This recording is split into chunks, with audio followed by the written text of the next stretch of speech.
I'll ask my last question with regard to your book, Christianity Surprise. When I read it and thought about it, I thought of J.R.R. Tolkien's quote about the eucatastrophe, which is a sudden turn of events preventing a seemingly inevitable tragedy. And he says, the resurrection was the greatest eucatastrophe possible in the greatest fairy story, and produces that essential emotion, Christian joy, which produces tears because it is qualitatively so like sorrow, because it comes from those places where joy and sorrow at one, reconciled, as selfishness and altruism are lost in love. So is the fact that we're not as surprised as we ought to be due to our failure, as you kind of were alluding to, of recognizing the scope and scale of the tragedy we humans are facing and the severity of which was required to rectify through the cost paid by God to redeem us? Are we too far removed from those events and beneficiaries of it that we miss the shoulders of which we stand?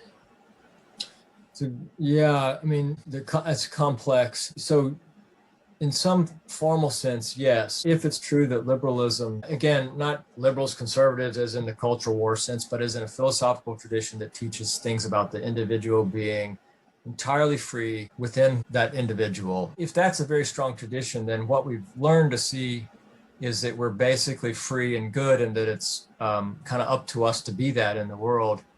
And that makes it very difficult to understand what it is we need to be rescued from. And so there was a famous book, I think Menninger was his name, but I can't remember, suddenly it left, but in the century, called Whatever Happened to Sin.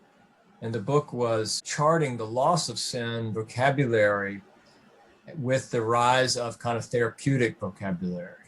And so it is the case that if we don't think that the problem is really that deep, then we don't need that much of a rescue. And so we're not so surprised to learn in a kind of gutting of the gospel that Jesus is here to validate our desires and to help us get what we want in the world and make us feel fulfilled and all that sort of trash. That doesn't connect us with early Christianity or with the power of the gospel at all. On the other hand, there's a long tradition in Christianity itself which says that you can't see the depth of your problem until you've been given the grace to see it all. We typically talk about that as prevenient grace. Grace comes first. It comes out ahead of your ability to acknowledge your sin.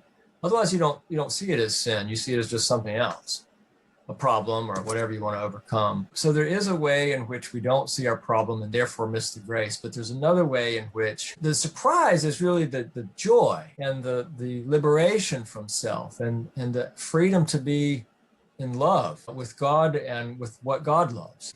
The word that you use from Tolkien, of course, he was a master philologist, but the eucatastrophe, that EU in Greek, that's the preface that means Yahoo, yay, joy, good, whatever. So the word for gospel is euangelion, which just is announcement, angelion, with good on the front of it. So that's a great word. And that is part of what we're missing, is just that the early Christians really believed that they had absolutely wonderful tidings. And so they weren't saying, hey, you know how deep the problem is? That's when you get into more the philosophical analysis of what's really wrong with humanity and why it's hard to be human. But when you're just announcing the gospel, they believed it was gospel. It was good news. They had great stuff to share that would bring joy. And that's in part what I think of when I think of Christianity Surprise. What we're missing is that sense of the remarkable thing that we've been given in Christianity and that we have the chance to embrace and to be. And it's joyful. Yeah, and that's where the narrative part is so powerful. And I think our narratives, movies, books, they scream all this out. But often, I guess, in Christianity, we can kind of forget, like, what's happening on Lord of the Rings is what's happening in reality to a degree. Yeah, that's right. That's right.